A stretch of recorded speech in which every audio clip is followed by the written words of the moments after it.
welcome back to Dog Cinema Recaps, where horror is for life, not just for October. Today we have got our full Victor Crowley Hatchet collection covering all 4 films. Before I get into that though, just a big thank you to anybody who's liked, watched, commented on any of the Hatchet videos up to this point. Really do appreciate it, and join us next week for more, as we have just currently as well, coinciding with finishing this series, we've also finished off the full Exorcist franchise as well, and that has been a very strange long road. And next week we kind of crimp it off a few that we've already started. We've got Strangers Prey at Night coming up, See No Evil 2, then we're going into the weird and wonderful world of Wrong Turn, because we did the first film and that the 2003 one, so we got the rest of that series to do. That's going to be starting next week. Coinciding with that as well, we are going to be going down the long, arduous journey of the Hellraiser franchise, and not just the first few that came in cinemas that did really well. We are going into the straight-to-video ones as well, so that is going to be a weird and wonderful and hellish journey, but that's going to still start in the next couple of weeks. But for now, let's get into it with 2006's Hatchet. And so, in a cold open, 2 hunters, Samson, Robert England, and his son Ashley, are fishing while the alligator hunting in a swamp during a full moon. Ainsley says he has to take a piss, and Samson rows the boat to shore. While Ainsley's urinating, Samson falls silent. Ainsley goes to see where he is and finds Samson's mutilated body.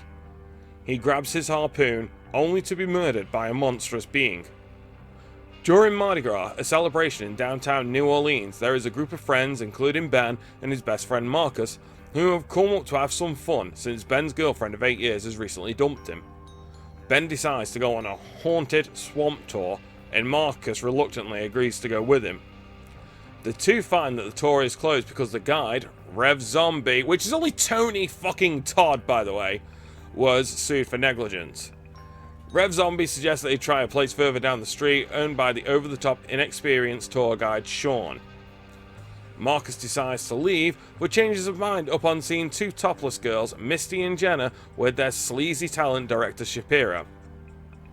Ben pays for himself and Marcus, and Sean leads him to the tour bus, where the other tourists, Jim and Shannon Permetio, a Minnesota couple who are honestly, incredible as well. They are just, so perfect for this film. And the quiet, hot-tempered Mary Beth are waiting. Ben tries to make friends with Mary Beth, who rejects him, while Marcus takes a liking to Jenna. Sean doesn't know what he's doing, which the others realise as soon as he arrives at the swamp. Shapiro has Misty and Jenna stripped down and film a scene for Bayou Beavers, which I'm sure is a classy affair, as everyone boards the boat. A homeless swamp dweller warns them away from the swamp. Now, firstly, let's talk about the Louisiana Bayou for a second. Criminally underrated, because it's like a character in itself in this film. Because Harbinger of Doom, just a throwback to the Friday films. You're all doomed. Yeah, this film, like I said, it knows what it is. Sean leads them through the swamplands, past abandoned houses, including one where Victor Crowley, Kane Hodder, a deformed creature, lived. Sean mentions one night Victor's dad goes crazy and whacks him in the face with a hatchet. While looking at ghost lights, Shannon sees something in the trees. Sean accidentally crashes the rock, sinking the boat. To reach land, they must walk across a broken tree. Jim is bitten on the leg by an alligator, making him, Misty, and Shapiro all fall into the water. They reach shore and run to safety, whilst Jim bleeds profusely. They realise that Sean is not a tour guide, he is just a college student looking for money. Mary Beth takes out a gun that she brought and informs him that her father and brother, Samson and Ainley, who were in the cold open, disappeared while fishing nearby, presumably at Crowley's hands. She then tells them the real story of Victor Crowley. Long ago, presumably in the 1940s to 1960s, Crowley was a deformed boy who was kept hidden from the world by his father. One Halloween, a group of kids decided to scare Victor by throwing fireworks into his house, but the house engulfed in flames. Victor's father tried to hack down the door with a hatchet to save Victor, but because Victor was pressed up against the other side of the door trying to get out, he hit him in the face with the hatchet, killing him. Victor's father died of a broken heart 10 years later. Mary Beth believed Victor roams the swamp as a vengeful spirit, killing anyone who enters. Victor mostly kills people near his house, which they are currently standing right in front of. Shannon becomes infuriated with how scared everyone is and decides to help her husband into the house. Victor emerges and kills the Permetios. Now, Shannon's death in this film, is incredible, alright? Even Kane Hodder has described it as as his favourite kill. It is actually better than what he thinks the sleeping bag scene was from Friday New Blood. It's fucking amazing, this kill is. I love it, and it's probably in my top 5 favourite kills of all time. Incredible. After the struggle snuggle, Mary Beth shoots Victor, but only makes him fall. While running away, Shapiro is separated from the others and is killed by Victor. The others find Shapiro's body. Mary Beth suggests that they return to the Crowley house to get weapons, and all 6 of them go to the house. Jenna, Sean, Marcus and Misty stand guard while Mary Beth and Ben go into the shed and get weapons, but find Samson and Ainsley's bodies inside. Ben comforts Mary Beth, and they grab a shovel and a pitchfork while the others are scared by noises in the bushes. Jenna is killed by Victor as Mary Beth and Ben arrive with the weapons. Mary Beth hits Victor with a shovel, making him fall, and gets stabbed with a pitchfork by Ben. Sean reaches for the shovel, but Victor grabs it first, chopping off Sean's leg with it, then decapitating him whilst the others flee. The survivors decide to lure Victor back into his house and set him on fire with gasoline tanks in the shed. They return to the house and Ben goes into the shed to retrieve a gasoline tank while Misty stands guard and Mary Beth and Marcus act as bait to lure Victor in. Mary Beth and Marcus discover that Misty is missing and her head and torso are being thrown onto Ben by Victor. Ben finds a tank and throws it all over Victor while Mary Beth and Marcus set fire to him. Honestly, for a budget film, one of the best fire stunts of all time. I don't think Kane Hodder is allowed to be in a film without at some point just being set on fire. God, I love that man. But it begins to rain and the fire is extinguished. The 3 begin running through a cemetery and find the gate locked. Ben is tackled by Victor, who spits up blood in his face before he's dragged to safety. They start running away, but Marcus is grabbed by Victor and killed. Victor grabs a gate pole and chases Ben and Mary Beth, throwing it into Ben's foot. Mary Beth bends the pole until it's pointed at Victor, who impales himself upon it. Ben and Mary Beth board Samson's boat to head out. Mary Beth is snared by seaweed and pulled underwater. She sees Ben's arm sticking into the water for her to grab, but it is pulled up by Victor, who is holding a dying Ben's severed forearm. The film ends with Victor holding her, screaming. Immediately after Hatchet, Mary Beth Dunstan is attacked by Victor Crowley but manages to escape. Jack Cracker finds her and takes her back to his cabin, but forces her to leave after finding out her last name, telling her to visit Reverend Zombie. Not long after she leaves, Jack is killed by Victor. Mary Beth returns to Reverend Zombie's shop and he lets her in. After learning her last name, he tells her that her father Samson was one of the boys responsible for causing the fire that led to Victor's death as a child. He also gives her more details into Victor's backstory. Thomas, Victor's father, had cheated on his wife Cheyenne with her nurse Lena after Cheyenne was diagnosed with stomach cancer. Moments before dying, Cheyenne placed a curse on the child conceived by Lena from the affair. Months later, Lena gave birth to Victor Crowley, but died of fright after seeing Victor's deformed face. Mary Beth tells Reverend Zombie she wants to go back and retrieve the remains of her father and brother. He agrees, but tells her she must bring a family member with her.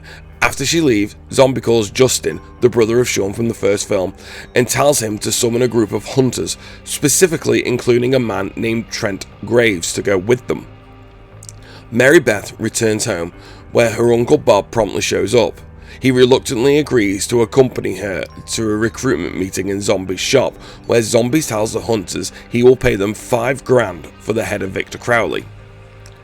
Mary Beth, Bob, and the hunters proceed to venture into the swamp. As night descends, they find the boat. As the rest leave, two of the hunters, Cletus and Chad, stay by the boat whilst the others fan out. Mary Beth, Zombie, Justin, Bob, and Trent look for Crowley's shed, as well as bodies of the victims. Along the way, Zombie explains to Justin that Trent, Samson, and Samson's brother were the kids who started the fire that led to Victor's death. Since Samson has already been killed by Victor, Zombie believes that if Crowley killed Bob and Trent, his soul will be at peace and he will finally leave the swamp. Meanwhile, Victor begins murdering each of the hunters one by one. While searching the cabin, the remaining party members hear Victor outside. As they hide, Justin tells Mary Beth about Zombie's plot to get her uncle Trent killed. As she runs to warn Bob, Victor appears behind Justin and kills him with a belt sander. Trent is murdered quickly thereafter, and Zombie drags Mary Beth out of the house, trapping Bob inside with Victor, who murders him. Zombie declares Victor Crowley is dead, but Mary Beth then reveals Bob wasn't her real uncle and was actually her father's best friend. Her real uncle had died of leukemia when Mary Beth was 12. Now realizing his plan had failed, Zombie turns to see Victor breaking through the wall of the cabin. Zombie attempts to fight Victor, but is brutally killed in doing so. Seconds later, however, Mary Beth strikes Victor in the head with his own hatchet, knocking him to the ground, before she hysterically beats his head to a bloody pulp. She then grabs Zombie's shotgun and fires it into the remains of Victor's head, seemingly killing him. After apparently managing to kill Victor Crowley, Mary Beth Dunstan makes her way back into the city, bloodied and disorientated. She walks into the Jefferson Parish Police Department, where she is quickly put into custody due to carrying Victor's scalp. Upon the discovery of the carnage at Honey Island Swamp, Mary Beth is placed as a prime suspect for the murders by Sheriff Fowler, despite her swearing her innocence. Fowler heads out to the swamp where the paramedics and the fire department, leaving Deputy Wilmslow in charge of the station until he gets back. Amanda, Fowler's ex-wife, journalist, had an expert about the legend of Victor Crowley comes to the station to interview Mary Beth. During the interview, Amanda tells Mary Beth that Victor has been cursed to relive the same night over and over again, and that he will keep coming back unless he gets what he wants, his father, Thomas Crowley. She then tells Mary Beth that she is the only one that could put an end to Victor, since her bloodline connects to her father, Samson, who was involved in starting the house fire that killed Victor as a child. At Honey Island Swamp, the body of Victor is bagged and put into a water ambulance. Suddenly, Victor reanimates and massacres most of the first response team, save for Fowler and a pair of paramedics, which includes Andrew. Back at the station, upon hearing the carnage over the radio, Amanda convinces Deputy Wilmslow to let Mary Beth out of jail and help save those at the swamp. Meanwhile, back at the swamp, a SWAT team led by Tyler Hawes takes over the operation from Fowler and is led into the Crowley house alongside a handful of deputies. Victor, however, is quickly able to kill nearly the entire squad, save for SWAT officer Doherty, Andrew and Fowler, who manages to escape amidst the chaos. Meanwhile, Amanda, Winslow, and Mary Beth manage to obtain Thomas Crowley's ashes from Abbott McMullen, Victor Crowley's racist long-distance cousin. Andrew, Fowler, and Doherty manage to outrun Victor and barricade themselves inside the water ambulance. Shortly after, however, Victor begins to saw his way through the boat wall with his belt sander. Meanwhile, Amanda, Winslow, and Mary Beth arrive at the swamp outside the burned down Crowley house. Amanda calls out for Victor, telling them they have his father.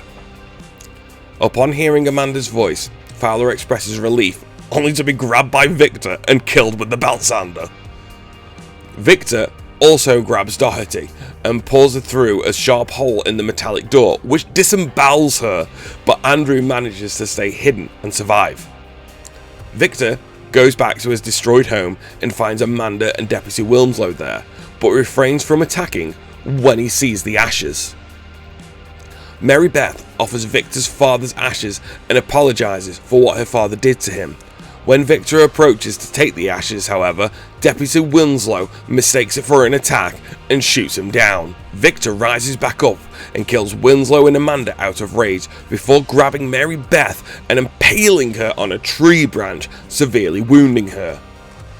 Before he can finish her off, however, Mary Beth smashes the urn over Victor's head, covering him in his father's ashes and causing his body to melt. But with her last bit of strength, Mary Beth grabs one last SWAT team's guns and blows his remains away before collapsing. The National Guard then arrives, and Andrew, now free of danger, emerges from the boat and signals the helicopters just as the screen cuts to black. Mary Beth gasps for air, leaving her fate unknown. A decade after the events of the first 3 films, survivor of the Honey Island Swamp Massacre Andrew Young is told by his publicist Kathleen that he has been offered a special interview for a true crime TV series, but that the producers have insisted that the interview take place at the Honey Island Swamp. Andrew initially refuses to go due to his trauma from his experience with Victor Crowley, but is convinced when Kathleen tells him they have offered him up to $600,000, which he then had increased up to $1 million. Andrew and Kathleen head out in a private charter plane, where Andrew learns that his interview will be hosted by his ex-wife Sabrina and her crew, audio technician Austin, videographer and girlfriend Casey, makeup artist Jay, and production assistant Zach. Suddenly, one of the plane's engines explodes during the flight. Jay and Zach are killed as the plane starts plummeting to the ground. Meanwhile, at the swamp, Chloe, her ex-boyfriend Alex, and her best friend Rose are preparing to film a trailer for a movie they are creating based on the Crowley Massacre, alongside the eccentric swamp tour guide and local actor Dylan.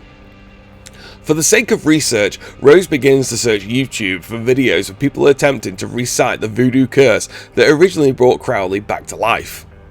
Rose and Dylan overhear the plane crashing and so go off to investigate, while Alex stays behind to calm Chloe down. At the plane wreckage, Dylan and Rose find that everyone aside Jay, Zach and the pilots have managed to survive the crash, but that Casey is trapped under the seats and water slowly rising around her due to the plane being partially submerged in the swamp. Meanwhile, Rose's phone autoplays a video of Reverend Zombie reciting the voodoo curse, resurrecting Crowley, who kills Alex. Chloe flees and nearly makes it to the plane wreckage, but is severely wounded by Crowley, who leaves her out in the open as bait. With the survivors having witnessed the attack, Kathleen begins to suffer from a panic attack and flees the plane. Austin attempts to stop her, but he and Kathleen are both killed by Crowley, who then finishes Chloe off and attacks the plane, making it sink further and causing Casey to drown. As Dylan locks himself in the pilot's cabin, hoping to radio for help, Andrew, Sabrina and Rose all flee in separate directions, with Crowley attempts to saw his way into the wreckage.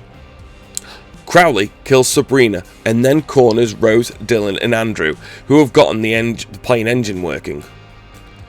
Crowley gets stuck in the engine, but before he can free himself, Dylan sacrifices himself by tackling Crowley into the engine, ultimately shredding them both. The next day, Mary Beth Dunstan watches a news report about the plane crash, which reports on the discovery of several dead bodies seemingly unrelated to the plane crash. Realizing Crowley has returned, she brandishes a shotgun saying, "I've been waiting for you, motherfucker." And that's